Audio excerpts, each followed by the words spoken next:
এর মতো, তাই ওর সাথে একটু মজা করি, আমার সাথে খুব মজা করে, বাস এইটুকুই। হ্যাঁ দেখলাম তো সেদিনে দারুণ মজা করছিলাম। আমি তো প্রথমে ভাবছিলাম তোমরা দুজনে সত্যি সত্যি মনে হয় ঝগড়াও লাগিয়ে দিয়েছো, তারপর লাস্টে বুঝতে পারলাম যে তোমরা দুজনে মজা করছো। রান্না করছি গো, করো রিয়া, রান্না করো। আজুল দাদা ভাই আছো, সোনালি দি আছো, জুঁই আছো, রিয়া আছো, সবাই আছো। আজুল দাদা ভাই ভালোবাসা দিচ্ছ, তোমাকে অনেক অনেক ভালোবাসা আজুল দাদা ভাই। সোনালি দি আছো, রিয়া বোন বলে ভালোবাসা দিচ্ছে জুঁই, রিয়া বোন ভালোবাসা নিয়ে নাও, রিয়া বলে ভালোবাসা দিচ্ছে সোনালি দি ভাই, আজুল ভাই বলে ভালোবাসা দিচ্ছে সোনালি দি ভাই। ওর মতো লাইক করে আমি আমার মতো লাইভ করি, কাউকে কেউ জোরাজুরি নেই যে আমার লাইভে আসতে হবে, ওর লাইভে যেতে হবে। হ্যাঁ ঠিকই, এটা ভালো করেছো, জোরাজুরি না করাই ভালো। আমি বললাম যে তুই তোর মতো করে সবাইকে টাইম দে, সবাই তোরও একটা মোবাইল, আমারও একটা মোবাইল। হ্যাঁ ভালো করেছো জুঁই, ঠিক করেছো।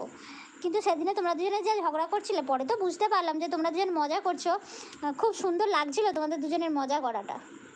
আমি তো হাসছিলাম নিজে নিজে কত।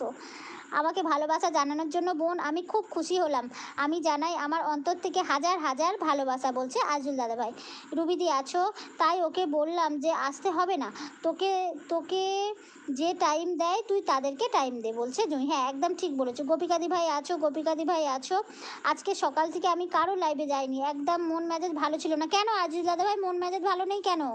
বৃষ্টি হচ্ছে আমাদের দিকে না, খুব বৃষ্টি হচ্ছে, মানে কদিন ভোরে বৃষ্টি হচ্ছে খুব, এখনও হচ্ছিল জোরে, এখন একটু থেমেছে। মাম্পি আছো, মাম্পি কি করছো বলো? ওইভাবে আমার কাছেও আসে না, আমিও ওর কাছে যাই না লাইভে, ওরকম একটা ব্যাপার। আচ্ছা সোনালি দিয়ে আছো, সোনালি দিয়ে আছো, জুই আছো, জুই আছো, রুবিদি আছো, জুই আছো, সবাই আছো, কিন্তু আমার টপ দেখো জিরো, আমার টপ দেখাচ্ছে জিরো। সবাই এতজন আছো কিন্তু আমার টপ দেখাচ্ছে জিরো। আমি কাজ করছি দিদি। কি কাজ করছো মাম্পি? সেলাই এখনও করছো না? সেলাই করা হয়ে গেছে। কি রান্না করলে মাম্পি আজকে? তোমার শাড়ির দোকান থেকে আমাকে এই তুমি যা শাড়িগুলো দেখাচ্ছিলে না, আমাকে কতগুলো শাড়ি পাঠিয়ে দিও, এটা জিজ্ঞাসা করবো বলে যে আমাকে কবে শাড়ি পাঠাচ্ছ। এখানেও প্রচুর বৃষ্টি হলো, হ্যাঁ খুব বৃষ্টি হলো, এখন থেমে গিয়েছে। বলছে আমাকে কবে শাড়ি পাঠাচ্ছ। হ্যাঁ সেলাই, বলছে মাম্পি। কয়দিন একদম বেচা কেনা হচ্ছে না, ওই জন্য মন মেজাজ ভালো ছিল না। হ্যাঁ বুঝতে পেরেছি আজুল দাদা ভাই, সত্যি মানে ব্যবসা না ভালো চলে মন মেজাজ কারোরই ভালো থাকে না, এটা জানি। মানে আমরা তো ব্যবসায়ী লোক, আমাদেরও ব্যবসা, সেই জন্য আমি বুঝি এটা। সবাই আছো, সবাই আছো, শিউলি আছো, গোপিকা দি আছো, জয়া দি আছো, রিঙ্কু দি আছো, সবাই আছো। হ্যাঁ শাড়ির অনেক কম দাম তো, সত্যিই অনেক কম দাম, আবার নাকি 4টে ফ্রি। আমি তো ওরে বাবারে, আমি বলি কাছে যদি হতো না আমি আগেই চলে যেতাম। শাড়ির অনেক কম দাম, খুব ভালো শাড়ি, নিতে পারো। হ্যাঁ হ্যাঁ আমি দেখলাম তো, সেই জন্যই তো বললাম যদি কাছে হতো চলে যেতাম, কিন্তু দেখি কি করা যায়। আর সত্যি কথা বলতে না, আমি শাড়িটা একদম পরিই না, শাড়ি একদম পরি না, কারণ আমাকে ভোরবেলা থেকে ছুটতে হয়। আমি বলি না, ভোরবেলা 5:30টার সময় আমি বার হই ছেলেকে নিয়ে, তখন আর শাড়ি পরার কার ইচ্ছা থাকে বলো তো? ওই কোনো অনুষ্ঠান বাড়িতে গেলে তবেই শাড়ি পরি, নাহলে শাড়ি পরা হয় না।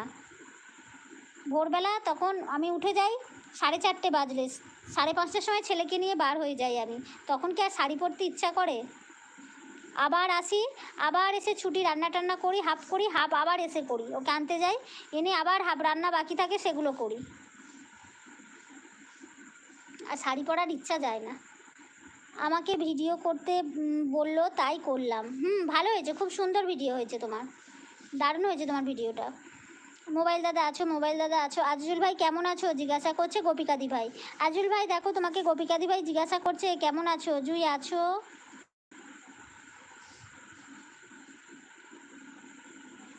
জুই আছো,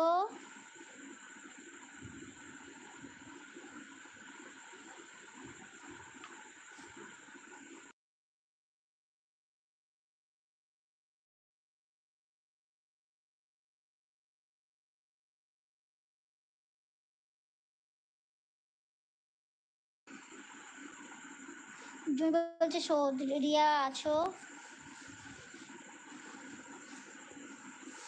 রাতে মশা দিনে মাছি, বহুত কষ্টে বেঁচে আছি, হচ্ছে না দোকানদারি, এই হচ্ছে আমার জিন্দেগি, অনেক কষ্টে আছে একদম দাদাভাই। সত্যি কথা বলতে বর্ষাকালে আমাদেরও অবস্থা একটু খারাপই থাকে, টপে গোনা লোক আসেনি। হ্যাঁ দেখো রুবিদি, আমার কাছে জিরো দেখাচ্ছে, জিরো আমার কাছে জিরো, এখন আবার একটু উঠেছে, এখন দেখাচ্ছে 4।